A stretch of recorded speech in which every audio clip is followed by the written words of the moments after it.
Então, agora vamos abordar a questão do poder e da influência dos atores internacionais. Primeiramente, vamos discutir os conceitos de poder, potência e influência para compreendermos como os atores internacionais podem ter um desses três e exercê-los, não é, no interior dos estados nacionais, como as gestões públicas dos destinos receptores podem sofrer poder ou podem ter poder, potência e influência com relação aos atores internacionais do turismo. Antes de tudo, é importante falar sobre conflitos. Conflitos na literatura são geralmente compreendidos como os interesses mutuamente exclusivos ou incompatíveis. Por exemplo, um grupo A que tem interesses que são incompatíveis com os interesses de um grupo B e dessa forma eles entram em conflito. Existem dois tipos básicos de conflitos. O primeiro são os conflitos de escassez ou de distribuição, quando os recursos que eles são de fato escassos. Então existe conflito sobre quem vai receber que porção e justamente é um conflito de distribuição desses mesmos recursos. E tem também os conflitos de valor, por exemplo, valores casamento com pessoas do mesmo sexo, um valor, por exemplo, de a questão da vida, do aborto, são exemplos de conflitos de valor.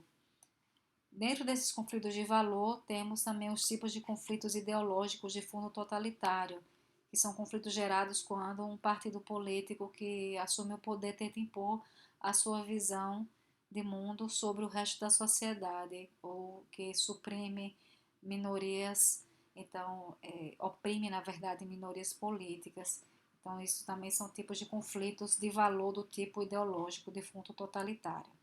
Um terceiro tipo de conflito que pode ser destacado e que talvez seja mais aplicável no caso do turismo nosso, são os conflitos de consenso sobre a aplicação dos objetivos e normas. Isso é também muito comum de acontecer, por exemplo, sobre a liberalização do turismo no Acordo Geral sobre Comércio e Serviços, que gerou a Organização Mundial do Comércio.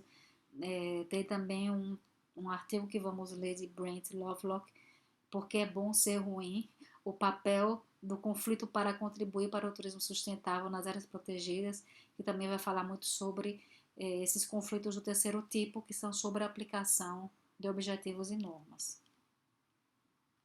Continuando com a temática do conflito, né, também os conflitos, em termos de sua manifestação, eles podem ser de dois tipos. Eles podem ser manifestos, quando as pessoas expressam realmente seus interesses, suas satisfações ou insatisfações com relação a determinado aspecto da sociedade, ou eles podem ser latentes, quer dizer, eles não são manifestos, eles não são expressos abertamente, mas eles estão ali embaixo do pano. As pessoas estão insatisfeitas, mas não falaram ainda, ou são pequenos casos isolados, que aí que isso começa a acumular e a tendência de um conflito latente é virar um conflito manifesto.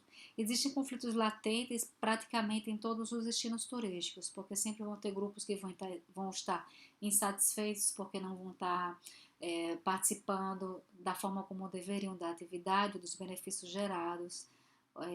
Então, sempre a tendência a gestão pública tem esse papel de gerenciar esses conflitos latentes para evitar que eles evitem conflitos manifestos. Os conflitos são inerentes à vida social, tá certo, pessoal? É impossível a gente ter em qualquer grupo social, em qualquer atividade econômica que acontece na sociedade, é impossível haver uma atividade que seja isenta de conflitos. Impossível. Então, a grande função, na verdade, de quem está gerindo esse grupo, essa atividade, é sempre evitar com que esses conflitos latentes virem conflitos manifestos.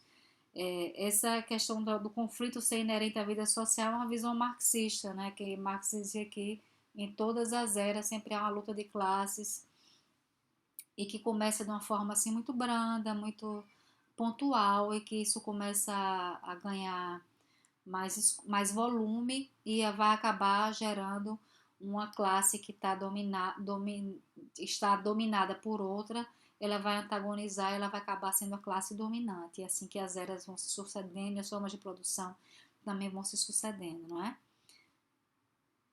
Essa autora aqui, que é uma autora grega, que fala sobre também esse assunto, é um artigo interessante de ler. Nós vamos tratar também sobre esse artigo de Maria Coussis, o turismo e o meio ambiente, uma perspectiva de movimentos sociais.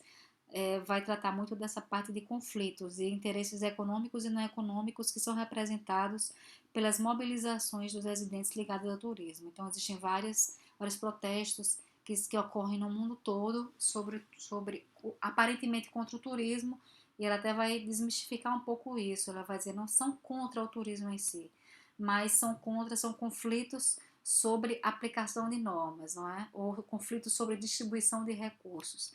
É o que vai acontecer com frequência.